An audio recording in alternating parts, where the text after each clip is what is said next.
Très bien, on a le plaisir d'accueillir cet après-midi Alexandre Vaquier, qui est le fondateur et le CIO de Vive, on va dire ça comme ça, ou Vive? On peut dire Vive. Très bien. Et donc, c'est une grande première pour lui, puisqu'il participe pour la première fois au Genius. Nous, on est ravis de l'accueillir parce qu'on va découvrir, comme vous tous, sa solution pratiquement, sauf quelques-uns qui ont déjà été initiés. Mais vous allez voir qu'on va parler de vidéo et de feedback, me semble-t-il. Donc, Alexandre, bienvenue et à toi le micro. Oui, très bien. Je vais mettre mon chrono comme ça. Ah, vous l'avez, c'est bon. Donc bonjour à tous, je m'appelle Alexandre, je suis le fondateur de Vive. Nous sommes une start-up basée à Toulouse, donc je suis content d'être là. Donc je vous remercie pour votre attention, je vais vous présenter ma société. Alors vous devez tous connaître le personnage à l'écran, Bernard Laporte, l'actuel président de la Fédération française de rugby et ancien coach des Bleus. Alors il se trouve qu'il y a quelques années, Bernard était mon client. Et je vais vous raconter une petite histoire à son propos. En effet, Bernard et le RC Toulon étaient, il y a quelques années, mes clients, car je travaillais pour une entreprise américaine qui développait des logiciels d'analyse vidéo pour le sport de haut niveau, pour aider les clubs à améliorer leurs performances et gagner des matchs. Et du coup, en 2014-2015, le RC Toulon, comme à son habitude, m'a invité à l'un de ses premiers matchs de la saison pour être dans les tribunes avec le staff professionnel. Donc ça ressemble à ça, une tribune d'analystes vidéo dans le sport. Vous avez une table avec du matériel, donc des ordinateurs, des caméras, des tablettes, et vous avez des analystes vidéo qui capturent les images et qui encodent la vidéo, qui séquencent les actions grâce à des grilles d'analyse. Et tout ça, ça permet au coach de revenir sur des actions de manière très précise. Alors j'ai assisté à quelque chose qui était assez rigolo, assez surprenant. C'est que pendant le match, donc je voyais Bernard Laporte qui était à 2-3 mètres et qui tapait frénétiquement toutes les 5 minutes sur la table, manquant de faire tomber le matériel. Donc il faisait vraiment honneur à son surnom de Bernie le dingue. Et du coup, je trouvais ça intéressant de voir sa passion transpirer, mais je me suis un peu inquiété à la mi-temps auprès des analystes en disant attention, le matériel est un peu cher, je sais parce que c'est moi qui vous le vends. Donc faites attention que ça ne tombe pas. Et du coup, ces derniers m'ont dit non, t'inquiète, on a l'habitude, on fait vraiment attention à ça parce que tu sais que c'est vraiment nos seconds cerveaux. Et ça, cette phrase-là, elle m'avait marqué parce que effectivement, quand on y pense, regarder un match de rugby avec 30 joueurs, des milliers d'actions, je pense qu'il y a entre 5 et 8 000 actions dans un match. Et en fait, c'est quasiment impossible pour un cerveau humain, même le cerveau d'un grand coach, de retenir ce qui se passe sur le terrain et puis de retranscrire à la presse, au staff, aux joueurs, les bonnes informations. Surtout quand on sait que dans les sciences du cerveau, quand vous apprenez quelque chose, quand vous captez une information, plusieurs jours après, vous oubliez la plupart des informations. Donc ça, c'est une étude qui date du 19e siècle, qui a été un peu revue dernièrement, justement, en expliquant que quand on regarde des images, cette courbe, elle est moins comme ça, elle est plus comme ça. Et donc cette étude-là du docteur Ebingos, scientifique allemand, nous explique que, ok, quand on capte une info, déjà, nous ne sommes pas omniscients, on ne peut pas capter toutes les informations, et en plus, on a une grosse perdition. Et donc c'est ça que je vendais dans le sport, c'était des outils pour permettre une rétention et une amélioration pour les sportifs de haut niveau, et à intervalles réguliers demander aux coachs et aux joueurs de regarder des capsules vidéo à certains moments pour garder toujours un haut niveau de performance. Et en fait c'est ce que j'ai voulu faire avec Vive, c'est de transposer ce que j'ai connu dans le sport de haut niveau pour le monde de l'éducation et de la formation professionnelle. Et l'idée c'était de démocratiser des outils qui sont très coûteux, très chers, et aussi très complexe, parce que ce que je vous ai montré, les analyses vidéo, il leur faut plusieurs jours de formation. Donc nous, on a voulu transposer ça sur la meilleure caméra qu'il soit, c'est-à-dire le smartphone, celle qu'on a à disposition tous les jours, et les tablettes. Donc je vous explique comment ça fonctionne.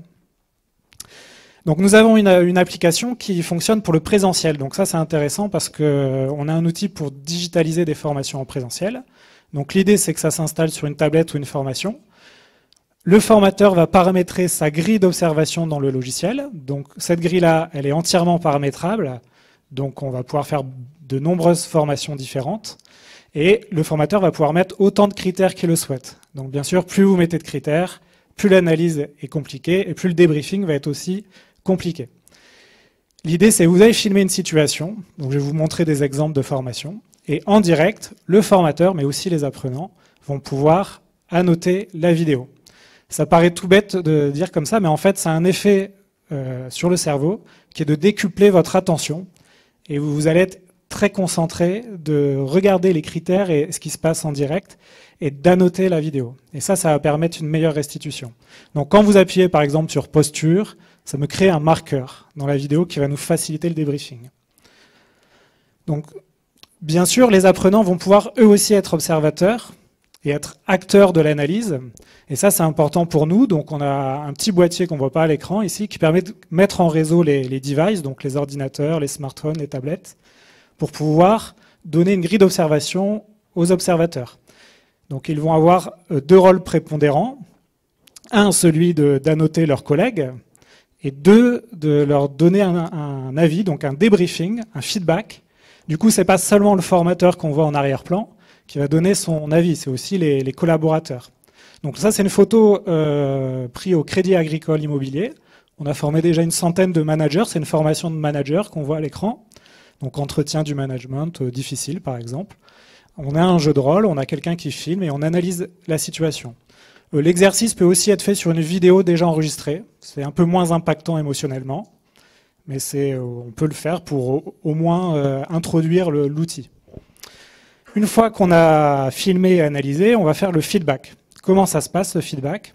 Donc c'est comme dans le sport. Le formateur, tel un coach de haut niveau, va brancher sa tablette à l'écran et il va revenir sur des séquences, donc en général les points d'amélioration, ou les bonnes pratiques si on veut renforcer une pratique. Et là, c'est, attention, je vais commencer à dire du jargon, on fait de la vidéoscopie, c'est-à-dire qu'on demande aux gens de s'auto-évaluer, de regarder la vidéo et de commenter à la fois ce qu'ils ont fait en situation, mais aussi ce que leurs pairs ont fait. Donc on a un feedback horizontal et non plus vertical. Ensuite, une fois que le feedback est fait, on a fini la formation, on rentre chez soi. La vidéo et les datas, on va pouvoir les déposer sur une plateforme web où on va pouvoir faire ces rappels de formation, où les apprenants vont pouvoir revoir leur vidéo, éventuellement la re-analyser a posteriori, ou juste poser des questions au formateur. Et le formateur, lui, va pouvoir y répondre, donc ça va être interactif. L'idée, c'est toujours la même chose, c'est de rendre les apprenants actifs, parce que plus on est actif, mieux on apprend. Regardez une vidéo, on l'a dit tout à l'heure, de manière passive, vous allez retenir, comme un cours magistral, 30% des informations. Donc là, c'est une sorte de YouTube professionnel, mais où on va avoir une grille d'observation et des annotations. Je vais vous montrer l'interface tout à l'heure. Ça permet de consolider les connaissances et de varier les exercices pédagogiques. En effet, on pourra mettre des vidéos de n'importe quel métier, simulées par exemple, et on pourra demander aux gens de les travailler soit en présentiel, soit à distance. Alors tout ce que je vous ai dit, les étapes là, qui permettent de développer l'attention, l'engagement des apprenants, le feedback, la consolidation, ça en fait ce sont les piliers de l'apprentissage que nous expliquent les dernières études sur les neurosciences. Et Vive, ça sert à ça. C'est un outil d'amélioration des comportements. Il n'y en a pas beaucoup sur le marché, on est beaucoup sur de l'amélioration des connaissances. Et nous, on va être vraiment sur le comportement et on n'a pas beaucoup l'occasion d'améliorer son comportement, que ce soit le comportement verbal ou non verbal. Le matériel, c'est ce que je vous ai dit tout à l'heure, c'est les caméras les plus simples au monde, donc les smartphones ou les tablettes. On peut rajouter des petits éléments, donc des micros, il y a plein de sortes de micros, des pieds, et on a des kits vidéo mobiles qu'on peut trimballer un peu partout dans les salles de formation ou à l'extérieur. Là, c'est un pilote que j'ai fait avec Eiffage, sur des vrais chantiers où on a des consultants en ergonomie, en QHSE, qui filment le chantier pour faire un feedback à chaud avec les apprenants. C'était assez nouveau pour eux de faire ça, mais on a vu des choses assez surprenantes sur des gens très expérimentés. Alors, on est une jeune entreprise, hein, on a fondé l'entreprise en début d'année, mais on a déjà des belles références. Donc, je vous donne quelques exemples. Je vous donne quelques exemples de formation. Donc, par exemple, Crédit Agricole pour la formation de leurs managers ou de leurs commerciaux, GRDF pour la formation d'opérateurs techniques, l'Université de Mons pour la formation d'enseignants, les compagnons du devoir pour digitaliser une 50aine de formations, donc métiers manuels. Des écoles de santé, dans les écoles d'infirmières, on utilise de plus en plus la vidéo. Et donc des outils comme ça, c'est intéressant pour eux. Et donc voilà, c'est très varié. L'idée, c'est qu'avec la vidéo, vous pouvez faire du débriefing de manière très transversale. Vous pouvez toucher à plein de métiers différents. Et c'est des choses qu'on peut faire en quelques minutes. On peut filmer une situation professionnelle ou simulée pour la débriefer. Alors là vient le moment de la démo produit. Donc j'ai préparé une vidéo pour la tablette et pour la partie web. Donc ça dure pas longtemps. Il y a du son, mais je vais le couper, je vais commenter à l'oral. Je vais vous épargner le son, la petite musique. Donc l'idée de la tablette, si jamais vous voulez tester, vous me demandez, je vous ouvrirai des accès démo. C'est très simple.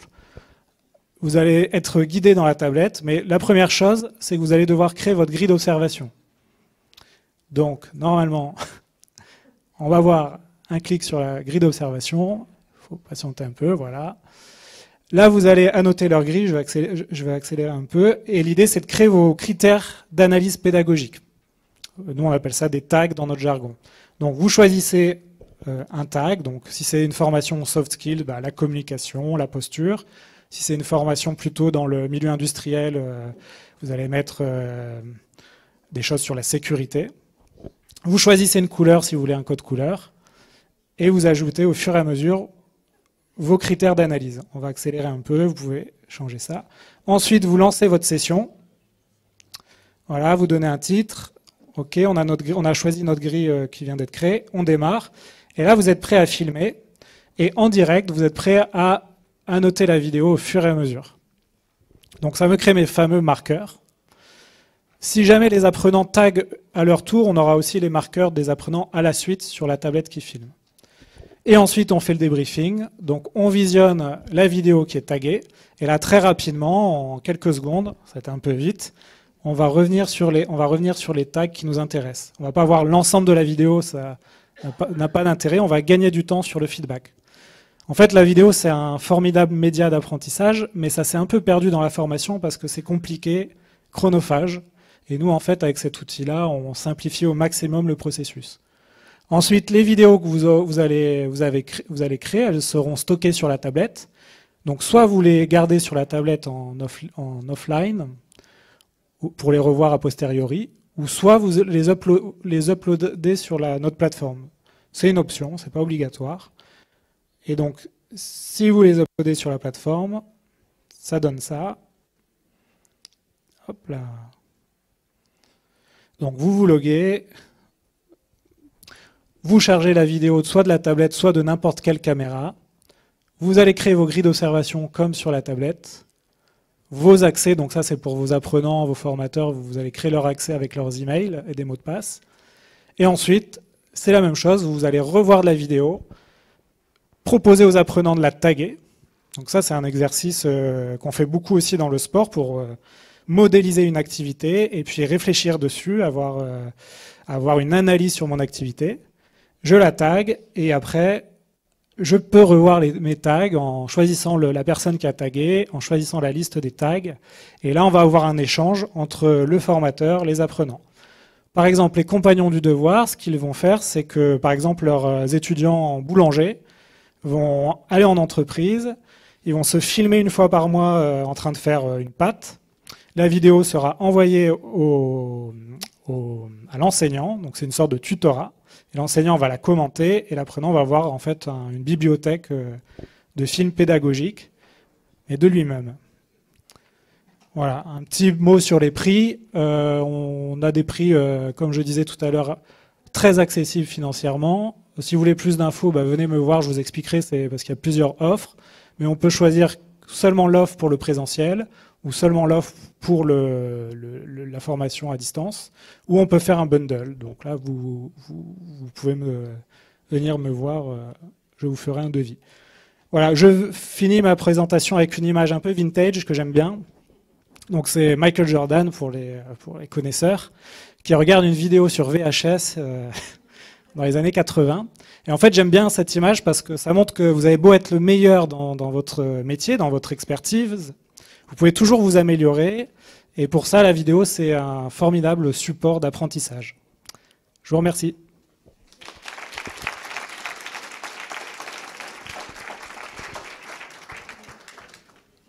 Alors, tu as été très concis. Ah, j'étais rapide.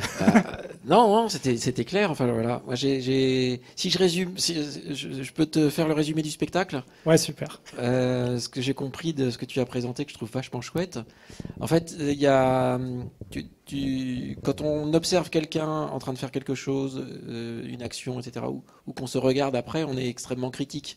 Et c'est ça que tu essayes de capitaliser, le regard critique sur des actions, des gestes, des comportements, et avoir plusieurs critiques en même temps, capitaliser tout ça, agréger, pour être capable de voir les points où on a été bon, les points où on a été moins bon, et essayer de s'améliorer, avoir conscience de là où on est bon, et découvrir là où on n'est pas bon, parce que souvent on a un regard inverse, et essayer de s'améliorer. C'est ça l'idée, on peut le faire en séance, en salle, ou à distance aussi quand on filme et qu'on diffuse les vidéos. J'ai bien compris ou c'est...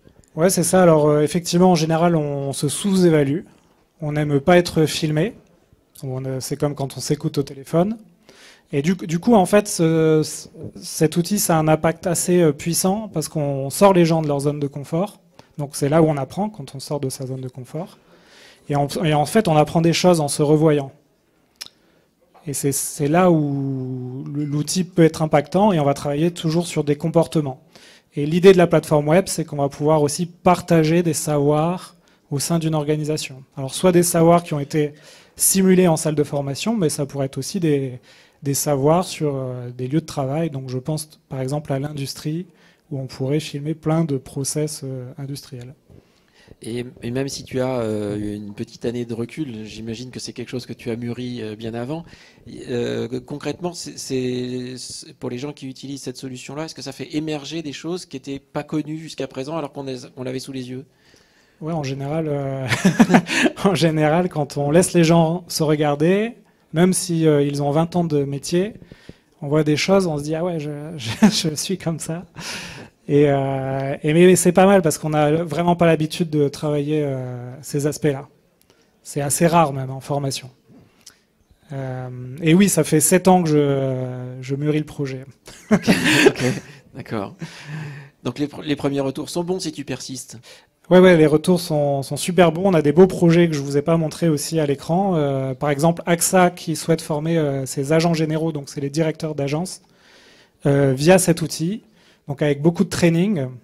Et le retour que j'ai aussi, c'est que dans ces groupes, c'est souvent les apprenants demandent du training, de plus en plus, du présentiel, même si je sais qu'on est beaucoup sur le distanciel. Et donc ce genre d'outil, ça permet d'animer le présentiel. Voilà. Okay. Si aujourd'hui il y a un organisme de formation qui te contacte, tu dis OK, Banco?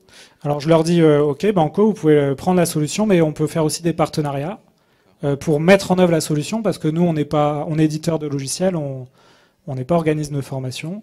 Donc on est ouvert de faire des partenariats pour mettre en œuvre la solution chez des clients, et puis faire de l'ingénierie pédagogique. Et voilà, donc je suis assez ouvert à parler avec tous les organismes de formation. Ouais. Super, merci beaucoup. Ouais. On passe au vote. Ouais, merci à tous.